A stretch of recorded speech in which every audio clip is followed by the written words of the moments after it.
January the 7th, 2025. Okay, starting off a new year here a little bit, and we got some interesting things here, I hope, today on this one. Of course, the good news is, of course, we've gone through the certification process without any hitches, and Trump is now clearly certified to be president, and on the 20th of January at noon will be sworn in. So that is very good news. Democrats didn't even go through any attempts to make any objections or anything, which is good.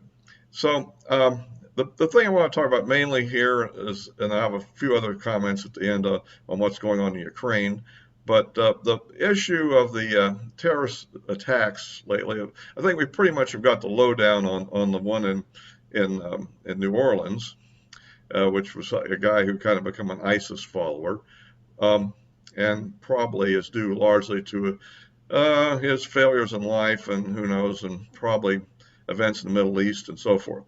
But the other one is very interesting. Is the one in it's getting stranger. The one in Las Vegas, because this is not in any way connected to ISIS or anything of the sort. This guy named Matthew Levelsberger or something like that, how you pronounce it, was a sergeant, I guess. I think an E8 master sergeant, I believe, in the Green Berets, and had served in Afghanistan and probably a bunch of other events and recent conflicts. And so, it's been basically portrayed as a suicide, and of course a car bomb, which was in a Tesla truck, as we all know. Now, what turns strange about this is that lately people have, first of all, an emails surfaced that was sent to a guy who was on the Sean Ryan show, and that email is kind of a little, I wouldn't call it a manifesto, but it explains kind of what he was thinking about as he was going into this particular situation. And there's nothing in it that indicates he planned to commit suicide. In fact, he claimed that he was being followed by somebody, he's not sure who, whether it was FBI or some other authorities, and that he had constructed basically a truck bomb, which I guess was supposed to be his defense, that get back, I got to blow this whole thing up if you mess with me. And he also had weapons. But at any rate, what's become mysterious is, which was on the Dainiel David Deep Dive podcast, where they shows that, in fact, the claim is that he shot himself before he detonated the bomb. And supposedly, at any rate, when you look at the video that was taken, there's no sign of a shot, and if he was using the kind of weapon they're claiming, a 50 caliber Desert Eagle, one would expect that there would be some dramatic impact on the guy's head. He was supposedly, allegedly, according to shot in the head, and the bullet would probably over-penetrate and go through the roof of the vehicle, I would think, because that's a very powerful handgun. The muzzle energy of that is greater than that of an M16 rifle, and it has a very heavy 300 grain or greater bullet, depending on which round they use, but at least 300 or higher. So that would do some damage. And yet there's no sign of anything like that happening before the bomb goes off. No sign of a muzzle flash, and it is a dark condition. So Dainiel Davis and some other people have concluded that's incorrect, that he shot himself just before before the bomb went off. So that leaves us with a bit of a paradox here, right? And after the bomb went off, there was also a lot of gasoline, and I guess his body was burned beyond recognition, maybe nearly cremated. I don't know how bad it was. When they laid this thing out, I'm not sure with that substance that was on the floor there, was that him or was that something else? At any rate, point is, apparently it was burned beyond recognition. I guess you could check for like DNA or something.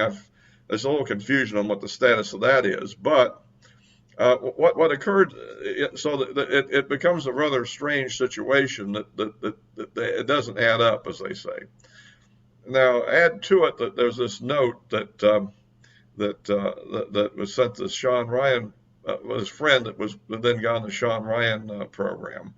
And basically, it's claiming that certain events that occurred in Afghanistan that he was involved in killed a large number of innocent civilians, and he's considering it to be, quote, a war crime. And then he also made a whole bunch of UAP type comments in there as well.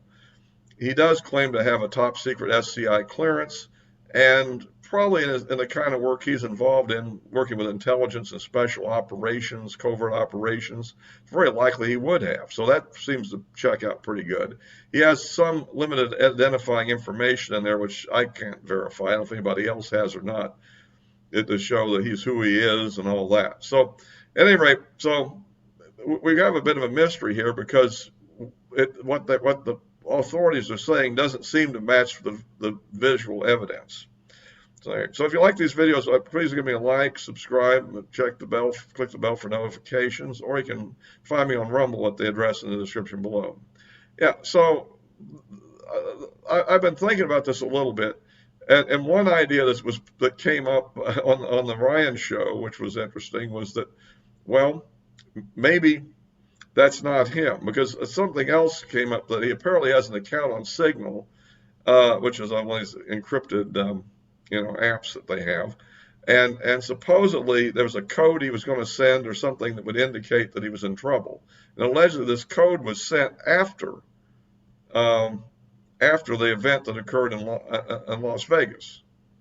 And so at any rate, so the thing is, how can that be? If he was already dead, burned to a crisp, how could he be sending this? So that suggests maybe somebody else then had his, well, they allegedly found the phone there. So, it's becoming, maybe he has another phone or something. You see what I'm getting at? This is unclear. So anyhow, in a wild stretch, they suggested, well, maybe there was a body in the car, and they used this self-driving feature of the Tesla vehicle to drive in there, and then somebody remote control detonated the bomb.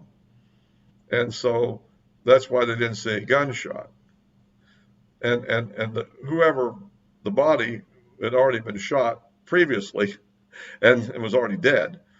And so but that leaves another paradox, of course. In that case, well, whose body is that? And that would suggest, well, I came up with an interesting idea. If in fact he's charging senior people with war crimes, or on the other hand, he's also claimed that the drones over New Jersey, which we've discussed in the previous video, are actually reverse engineered UFO type things, sometimes referred to as alien reproduction vehicles. Now, I personally don't believe in the story of the alien reproduction vehicle, and there's a simple reason I have that viewpoint, and that is, I don't think we would have the capability of reverse engineering an alien vehicle from some kind of interstellar traveling space civilization, because the technology would be so much more advanced than what we have. I don't see how we get our hands on the basics to make a copy. I think that the actual manufacturing processes and the actual technologies will just be beyond our knowledge of our best experts. I mean, for example, imagine that this laptop here I'm making this video on was sent back in a time machine to, say, 1940, and the government at the time got a hold of it and tried to reverse engineer it. Well, that's before we had our first real electronic computer. Well, I mean, there's no way that this is not the latest state of the art that's out there by any means, but it's advanced enough that there's nothing that people in the 1940s could do to reverse engineer it and manufacture copies of it. All the technologies are just beyond that period.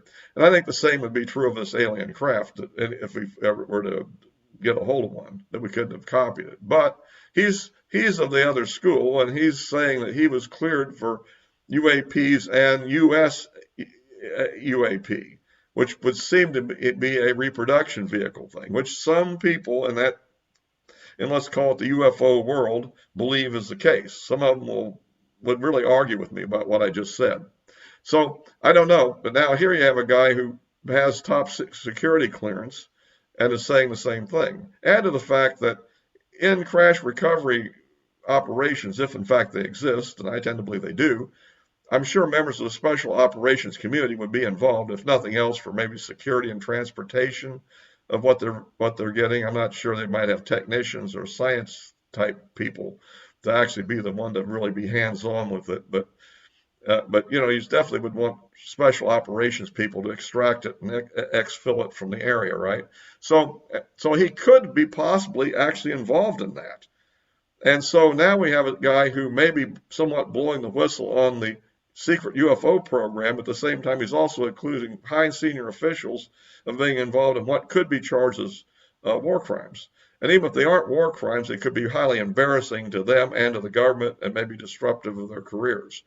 So, and maybe he has people that also want, you know, So what I had a novel idea that they didn't suggest on the Ryan show, which was this: what if the people following him caught him and shot him, killed him, and then they put him in the car and then used a self-driving feature to drive it in there and then detonated the bomb right there in front of the Trump building?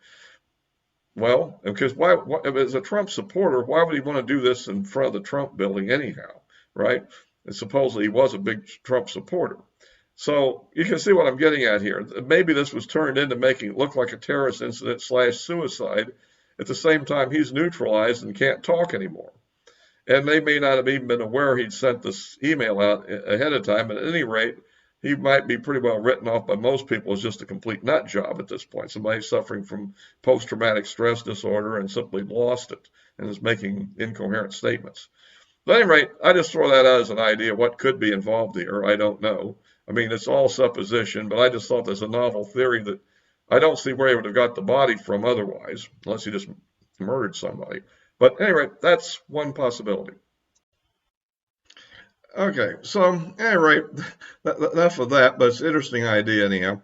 So going on to another issue I did say I'd mention briefly is the Ukrainians apparently have launched another offensive in the Kursk region using apparently some jamming equipment that they now have, electronic jamming equipment, which has been able to neutralize the Russian FPV drones and prevent them from actually hitting the vehicles. Now, what happened, apparently it puts an area around a tank or an armored vehicle that at a certain range as it closes in for the kill, they lose contact with it, and the radio frequency it controls, it's jammed and the thing flies out of control.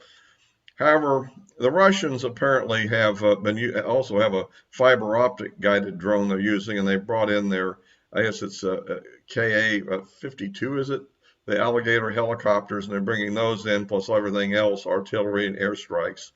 And so it doesn't look like this will be a major defeat to the Russians, and apparently they were aware it was coming anyhow, because apparently this was predicted on some blogger site in, I think, Spain it was or something. But anyhow, it's another move, and it's probably trying to build some credibility for getting more weapons and support at the upcoming Ramstein meeting on January the 9th. So we'll see how Zelensky fares in that particular meeting. Probably the last big chance to get some more arms in there before Trump gets in and makes perhaps different decisions. We don't know how he's going to handle it, but apparently he's not a big fan of continuing this Biden policy. So we'll have to see where that goes to. At any rate, I'll be wrapping this up for now. Then I'll post this on YouTube and Rumble as always, and my rest of my social media accounts are in the description below. So that'll be all for this time.